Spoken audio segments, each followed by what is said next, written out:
नमस्कार प्रिय दर्शकों। आज हम बात करेंगे केमद्रुम योग के विषय में। जो ज्योतिष के विद्यार्थी हैं उनको यह योग जानना, देखिए वैसे तो बहुत सरल योग है, बहुत लोग जानते भी होंगे और बहुत लोग नहीं भी जानते होंगे। हम इस योग में बात करेंगे इसका निर्माण कैसे होता है, इसका फल क्या है और यह योग भंग कैसे होता है। दर्शकों, एक श्लोकी यह सूत्र बनता है। आइए हम चंद्रमा से जो योग बनता है, इस योग की संपूर्ण विवेचना क्या है, आइए जानते हैं। दर्शकों, सर्वप्रथम इस योग के विषय में कहा गया है कि जिस भी जातक के जन्म समय में जन्म पत्रिका में यह योग बनता है, कैसे बनता है तो चंद्रमा के से दूसरे भाव में और चंद्रमा से 12वें भाव में कोई भी ग्रह ना हो तब यह योग का निर्माण होता है।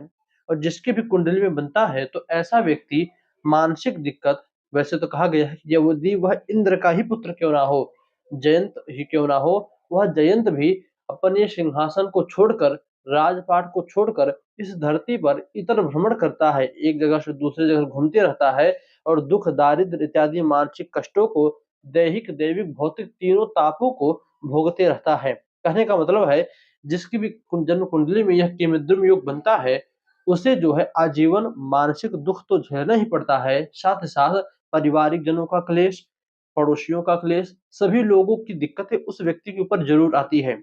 दर्शकों, बनता कैसे है, जैसा कि मैंने कहा, जन्म कुंडली में चंद्रमा से दूसरे और 12वें घर में कोई भी ग्रह ना हो।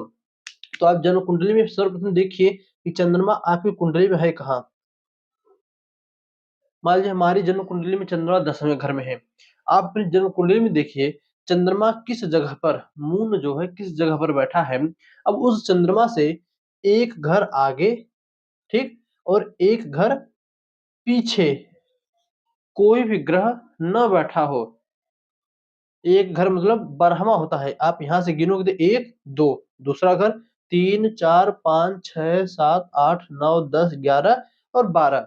तो चंद्रमा से दूसरे घर में और चंद्रमा से 12वें घर में एक घर आगे और एक घर पीछे कोई भी ग्रह ना बैठा हो, तब यह चंद्रमा जो है केमद्रुम योग के अंतर्गत आता है और हम कहते हैं कि ऐसी कुंडली में केमद्रुम योग बना है। फल क्या है, मैंने आपको बताया। ऐसा जातक बहुत ही परेशान रहता है अपने पूरे जीवन काल में। अब देखिए यदि ऐसा योग बन रहा हो तो अब आप देखिए क्या वह योग कट रहा है, कैसे कटेगा। अब इस चंद्रमा के साथ ही कोई बलवान ग्रह इसके साथ बैठा हो, अथवा इस चंद्रमा के साथ ही जो है इस चंद्रमा के ऊपर किसी बलवान ग्रह की दृष्टि पड़ती हो। मान लीजिए चंद्रमा के ऊपर देवगुरु बृहस्पति की दृष्टि पड़े और यह बृहस्पति अपनी ही राशि में बैठे हों, धनु राशि या मीन राशि में या उच्च राशि में बैठे हों, अथवा मैं कह सकता हूँ कि इस चंद्रमा के साथ ही देवगुरु बृहस्पति जो है धनु राशि में बैठे हों।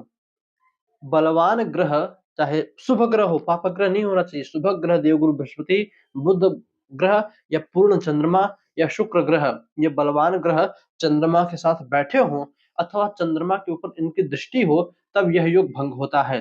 दर्शकों, भले ही चंद्रमा के आगे पीछे कोई ग्रह ना हो, दूसरे भाव में 12वें भाव में कोई ग्रह ना हो, किंतु चंद्रमा के साथ बैठने वाले देवगुरु बृहस्पति भी इस योग को भंग करने की पूर्ण शक्ति रखते हैं। उम्मीद करता हूँ आपको यह योग समझ में आया होगा।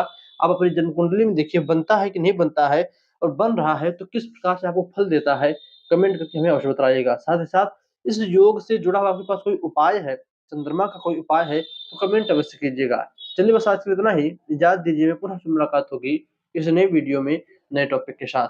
तब तक के लिए नमस्कार।